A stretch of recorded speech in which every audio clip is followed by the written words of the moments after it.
오늘은 하나님이 주신 것이라는 제목으로 하나님의 말씀을 약속으로 하도록 하겠습니다. 일반적으로 하나님에 대한 믿음의 내용이 있습니다. 일반적인 하나님에 대한 믿음은 창세기 1장 1절입니다. 이것이 하나님에 대한 일반적인 믿음의 내용이 되어야 됩니다. 창세기 1장 1절은 1장 1절에 이렇게 기록하고 있습니다. 태초에 하나님이 천지를 창조하십니다. 하나님은 창조자시다. 이것이 우리가 가져야 할 일반적인 믿음의 내용입니다. 여러분들을 하나님이 창조하셨습니다. 여러분의 가정을 하나님이 창조하시고 여러분에게 주신 모든 생업, 그 모든 것들을 하나님이 창조하신 겁니다. 이 사실을 믿는 사람들은 하나님 앞에 하나님의 말씀을 따라서 살아가게 됩니다. 신자라고 얘기하죠. 믿는 자라고 표현합니다. 이 내용을 가지고 있지 않거나 이 내용을 따르지 않는 사람들 불신자라고 합니다. 하나님의 창조를 부정하고 부인하고 그러다 보니까 사람이 주인 되어지고 그렇게 세상을 살아가게 됩니다. 안타깝고도 놀라운 영적인 비밀이 하나 있는데 창조자 하나님을 알지 못하고 믿지 않고 하나님의 말씀과 상관없이 살다 보면 내가 내 인생 주인 되어서 살면 괜찮은데 그렇지 않은 것이 안타까운 겁니다. 눈에 보이지 않는 악한 영의 영향을 받고 예수께서 요한복음 8장 44절에 말씀하신 대로 마귀의 노예처럼 마귀의 종노릇 하면서 살 수밖에 없는 것이 영적인 안타까움인 것입니다. 우리 하나님께서 우리에게 두 번째 믿음의 내용을 주셨는데 이 내용은 절대적인 하나님의 은혜가 아니면 확인될 수 없는 내용입니다. 이것이 바로 예수께서 그리스도시라는 내용입니다. 그리스도 안에 있는 저와 여러분들은 이와 같은 특별한 믿음의 내용을 가지고 있는 사람들입니다. 예수님이 그리스도시다. 지금 나와 함께 하신다.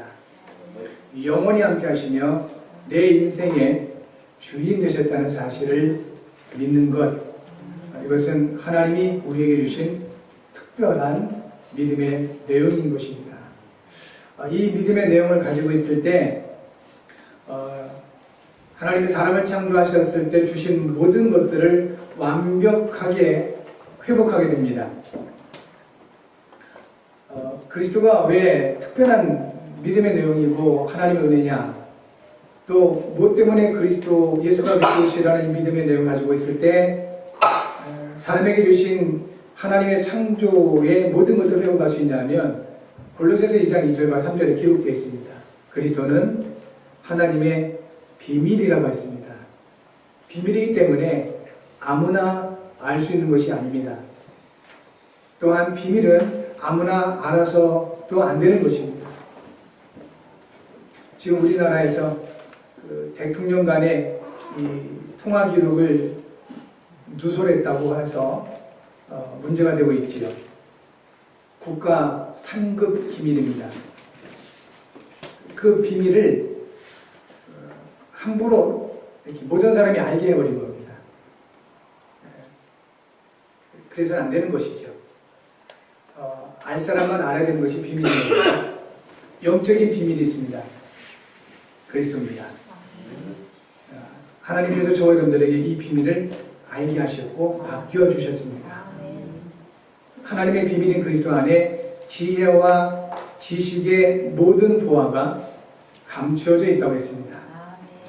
신앙생활은 창조자 하나님께서 그리스도로 말미암아 우리에게 주신 지혜와 지식의 모든 보화를 하나하나 찾아서 누리는 것을 말합니다.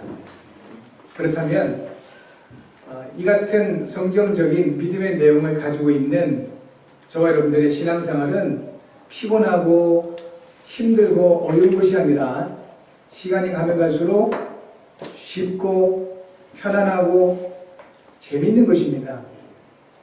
찾아지는 게 있기 때문에 그렇습니다. 그리스도 안에 있는 하나님의 비밀, 그 안에 있는 지혜와 지식의 모든 부하를 하나하나 찾고 가지고 누리게 되는 것이 신앙생활인 것입니다. 일반적인 믿음의 내용인 하나님은 창조자시다. 이 내용은 일반 종교에서도 인정하고 있습니다. 그런데 이 내용을 하나님 창조시다라는 믿음의 내용을 가지고 있음에도 불구하고 저주와 재앙을 받은 민족이 있습니다. 이스라엘 민족입니다. 그들은 특별한 하나님 주신 믿음의 내용인 예수가 그리스도시라는 이 복음을 버렸습니다. 그리고 창조주 하나님의 믿음의 내용을 가지고 이들은 자기들 스스로를 구별해 버렸습니다. 선민사상이에요. 우리는 하나님의 택한 민족, 다른 모든 사람들은 이방인, 우리만 특별하다. 이렇게 스스로를 구별해 버린 겁니다. 그러니까 어려움을 당할 수밖에 없죠. 그런데 예수님께서 뭐라고 말씀하셨습니까? 그리스도의 비밀을 허락받은 제자들에게 또 저와 여러분들에게 처음부터 말씀하시기를 너희는 가서 모든 민족으로 제자를 삼아라. 너희는 만민에게 두루 다니며 복음을 전파하라. 오직 성령이 너희에게 임하실 것인데 권능받고 모든 현장, 특별히 땅 끝까지 이르러 내 증인이 되리라 하셨습니다. 처음부터 뭘 말씀하셨습니까? 우리만, 나만이 아니고 모든 민족, 만민, 땅끝을 말씀해 주셨습니다. 여러분, 복음은 이런 것입니다. 복음은 나만을 위한 것이 아니고 열방을 위한 것입니다. 모든 사람을 위한 것인 겁니다. 그래서 하나님이 주신 특별한 믿음의 내용을 반드시 가지고 있어야 되는 것입니다. 우리는 종교인이 아닙니다. 종교는 결국은 나예요. 나를 잘되게 만들고 나를 거룩하게 만들고 나를 특별하게 만드는 것이 종교의 목표입니다. 우리는 종교인이 아닙니다. 이미 나라는 것은 하나님의 은혜로 말미암아 변화되었습니다. 우리는 복음을 받은 사람들입니다. 우리는 그리스도인인 것입니다. 스스로를 구별할 이유가 전혀 없습니다. 오히려 모든 사람을 위하여 나를 낮추는 것이 복음 가진 전도자인 것입니다. 여러분, 이와 같은 하나님의 은혜가 풍성하게 임하시기를 바랍니다. 이것을 위해서 하나님께서 그리스도로 말미암아 이제 아담과 하와를 창조하실 때 그 모든 은혜와 복을 완전하게 회복해 주신 것입니다. 하나님께서 사람을 창조하실 때 하나님의 형상을 창조하신 것입니다. 실제적인 하나님의 형상은 그리스도입니다. 고린도후서 4장 4절과 골로새 1장 15절에 명확하게 표현하고 있죠. 그리스도는 하나님의 형상입니다. 그리스도 안에 있을 때 사실상 회복되는 것이 하나님의 형상입니다. 다시 말하면 영적 존재고 하나님과 함께 할 수 있는 겁니다. 한자에 유유상종이라는 단어가 있습니다. 같은 것끼리 모인다는 것입니다. 멸치는 멸치끼리 모이게 되어 있습니다. 그 멸치 속에 고래가 들어오면 아주 문제가 심각해지는 겁니다. 멸치 한 마리가 자기들끼리 멸치끼리 있지 않고 다른 물고기 속에 들어가면 먹잇감이 되어버리는 거예요. 그래서 멸치는 멸치끼리, 고등어는 고등어끼리 이렇게 되어 있습니다. 왜 그럴까요? 같으니까. 삶이 같고 모양새가 같고 형태가 같고 그런 겁니다. 우리 인간도 역시 피할 수 없습니다. 같은 사람끼리 모이게 되어 있습니다. 이 시간에 저와 여러분들은 같은 장소, 같은 사람이기 때문에 이 자리에 있는 것입니다. 그리스도께서 함께하는 사람들, 하나님께 예비하는 사람들이기 때문에 이 자리에 있는 것입니다. 여러분 스스로를 이렇게 굳이 나는 이런 사람이야, 너하고 달라, 그럴 필요 없습니다. 영적으로 보면 우리는 복음 가진 사람들이기 때문에 세상적인, 물질적인 어떤 유유상종이라는 단어가 해당되지 않습니다. 우리는 오히려 모든 사람을 위하여 예수님께서 그리스도 이 땅에 오셨습니다.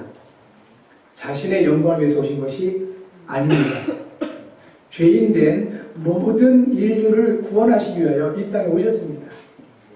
전혀 당신 자신의 유익과 이익과 영광을 위함이 아닌 것입니다. 바로 아담의 후손된 모든 사람들을 마귀의 권세에서, 죄의 권세에서, 그리고 지옥의 권세에서 건져내시기 위하여 이 땅에 그리스도가 되셔서 오신 것입니다. 30년을 기다리셨습니다. 그리고 그리스도의 사역을 3년 동안 완성하시고 십자가에서 완전하게 완성을 해 주셨습니다. 그리고 하나님 나라에 앉으시고 모든 믿는 자와 성령으로 지금 함께 하시는 겁니다.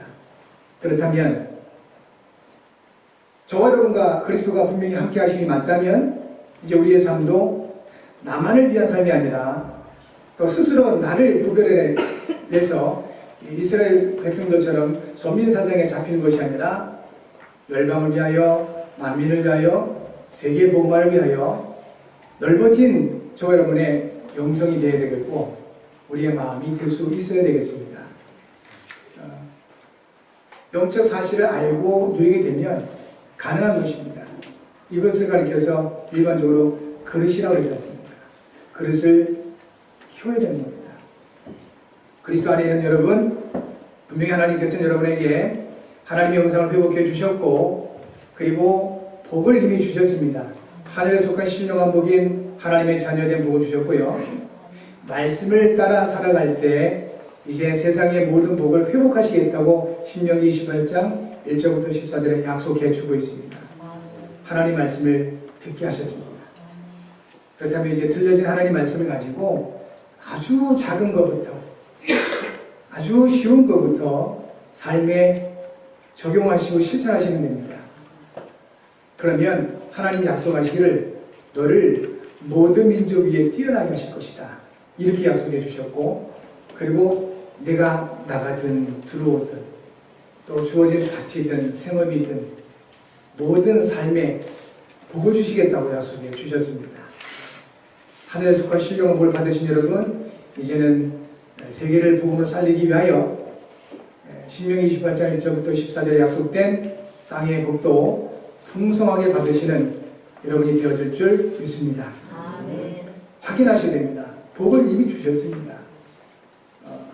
그렇게 되면 내가 사람들에게 위로받거나 사람들에게 이렇게 도움을 받거나 이런 것이 아니라 다른 사람을 위로하는 영적 서밋에 서게 됩니다. 다른 사람을 복음으로 살려내는 그 같은 복음 엘리트의 축복을 누리게 되는 것입니다. 하나님께서 저와 여러분들을 그렇게 창조하셨습니다.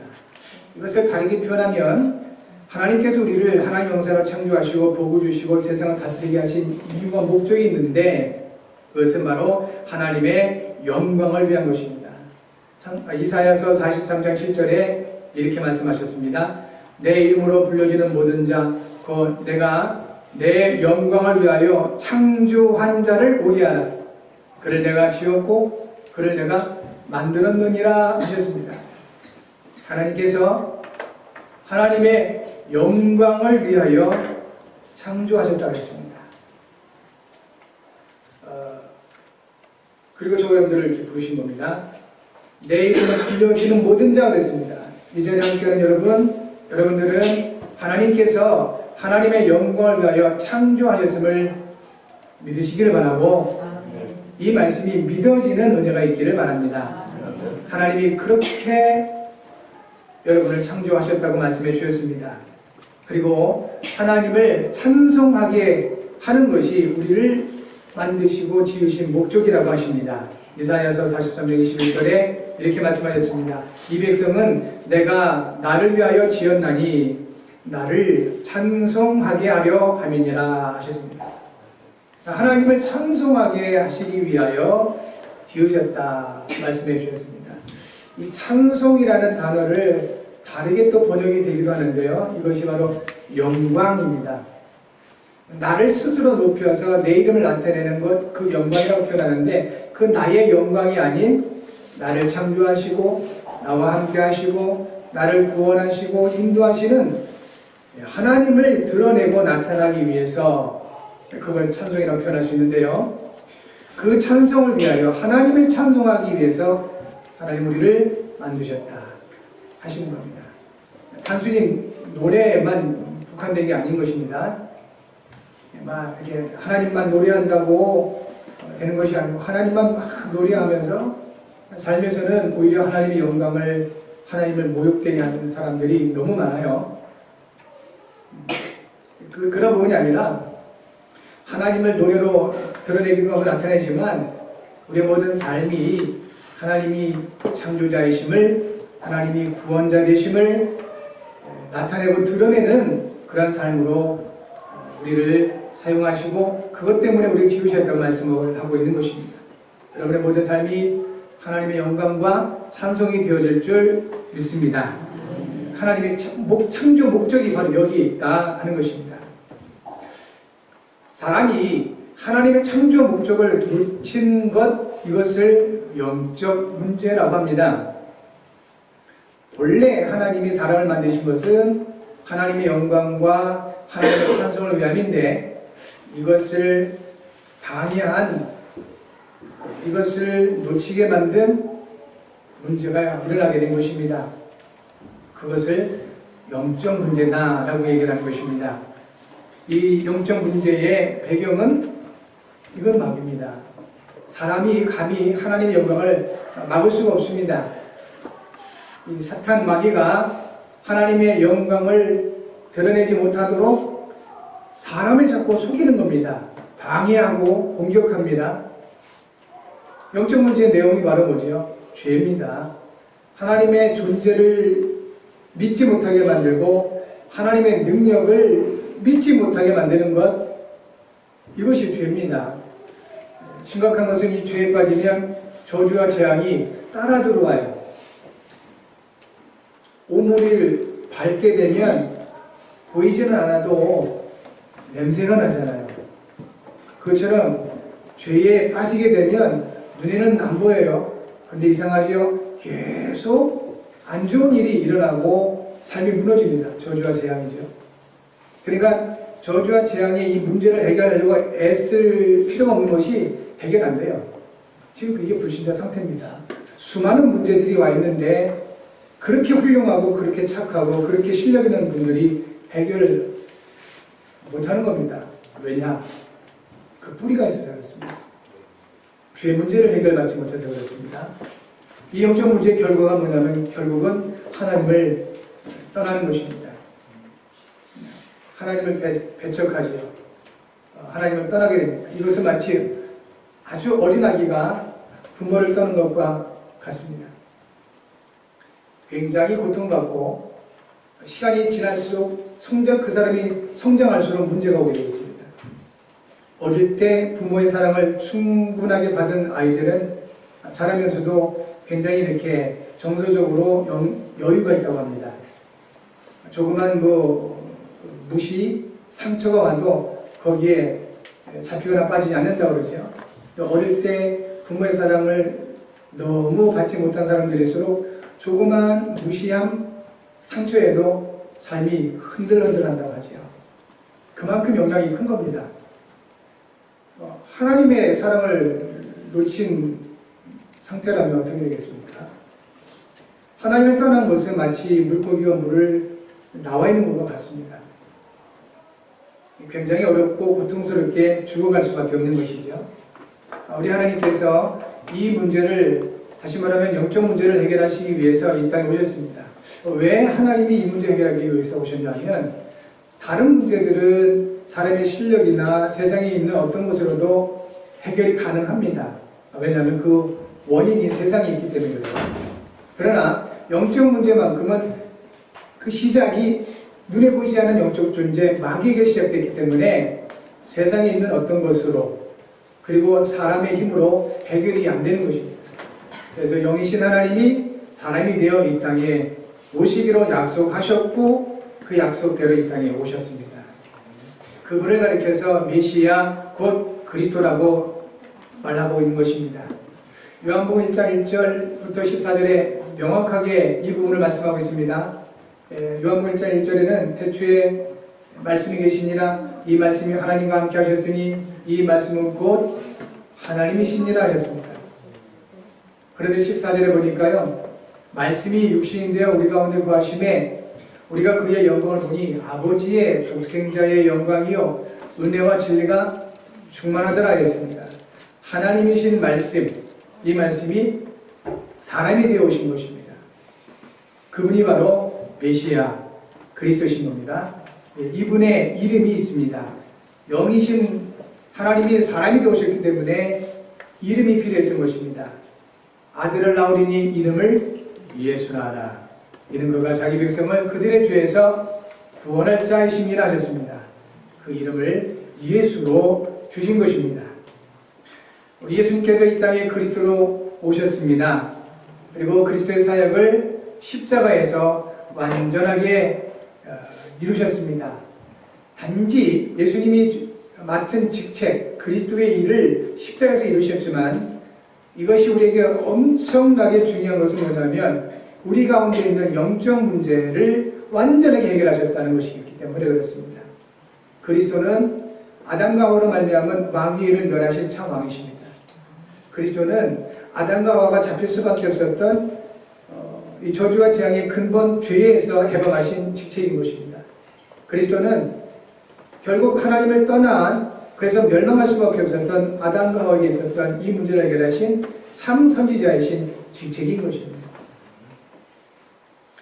그렇다면 모든 수만 가지 나타나 있는 문제의 근본 뿌리를 완전하게 해결하신 것이 바로 그리스도다 하는 것입니다.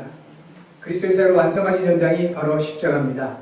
그래서 이 십자가의 도가 멸망할 사람들에게는 미련한 것이지만 구원 얻을 우리들에게는 하나님의 능력이 된다고 고린도전서 1장 18절에 말씀을 하고 있는 것입니다. 그리스도께서 모든 문제를 해결하시고 이제 저와 여러분과 함께 하십니다. 그리스도 안에 있는 저와 여러분들을 위하여 하나님은 모든 것을 예비하셨고 준비하셨습니다. 고린도전서 2장 9절에 이렇게 기록하고 있습니다. 하나님이 자기를 사랑하는 자들을 위하여 예비하신 모든 것은 눈으로 보지 못하고 귀로 듣지 못하고 사람의 마음으로 생각하지도 못하였다 함과 같으니라 하셨습니다. 성도 여러분, 하나님 사랑하시지요? 여러분을 위하여 하나님이 예비하셨다고 하십니다. 미리 준비하신 것이 있다고 합니다. 그것은 여러분이 지금까지 눈으로 본 것보다 귀로 들은 것보다 마음으로 생각한 것보다 그 이상의 것이라고 약속하고 있습니다.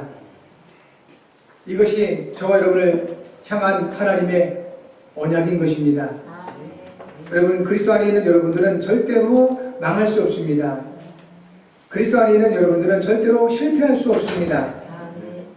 그것이 하나님의 약속입니다. 그리고 지금 현실이 조금은 부족한 것 같지만 부족하지 않은 것이 그것은 과정인 것입니다. 하나님이 예비하신 그 모든 것들을 주시기 위한 과정이다 하는 것입니다. 한 가지만 놓치지 않으시면 됩니다. 하나님을 향한 사랑. 하나님을 사랑하는 자들을 위하여 예비하셨다고 했습니다. 그런데 우리가 더 깊이 마음에 담아야 될 것은 내 능력으로 내 힘으로 하나님 사랑할 수 있냐? 없습니다. 인간의 사랑은 다 조건적인 겁니다.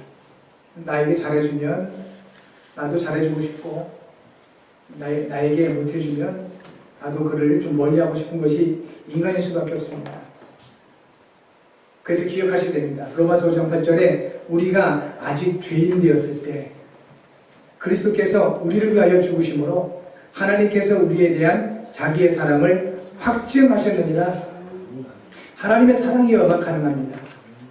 요한일서 4장 7절부터 9절 사랑은 여기 있으니 하나님이 독생자를 보내주셨다고 하셨습니다. 독생성자이신 예수 그리스도로 말미암아 하나님의 사랑을 받은 사람들이 하나님을 사랑할 수가 있는 것입니다. 그리스도 안에 있는 여러분, 하나님의 사랑을 풍성하게 누리시기를 바랍니다.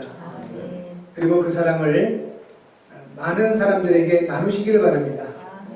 그럴 때 하나님은 네가 나를 사랑한다 라고 인정하신다고 하셨습니다. 이것이 예수님께서 우리에게 주신 새 계명인 것입니다. 우리 하나님께서 우리에게 주신 은혜와 축복을 누리시길 바라고, 하나님은 그리스도 안에 있는 사람들에게 모든 필요를 채우시겠다고 약속해 주셨습니다. 모든 걸 준비하신 하나님, 예비하신 하나님께서 이제 정확한 시간표에 이것을 채우시겠다고 하셨는데, 빌립보서 4장 19절입니다. 나의 하나님이 그리스도 예수 안에서 영광 가운데 그 풍성한 대로 너희 모든 쓸 것을 채우시리라 하셨습니다. 너희 쓸 것을 채우시리라. 오늘 마태복음 10장 1절 말씀을 통하여 특별히 예수께서 주신 것이 있습니다. 하나님께서 주신 것이 있습니다. 그것은 바로 권능입니다. 예수께서 그 12제자를 부르사 더러운 귀신을 쫓아내며 모든 병과 모든 약한 것을 고치는 권능을 주셨다고 하셨습니다. 하나님이 주신 이 권능은 사용할 때 나타나게 됩니다.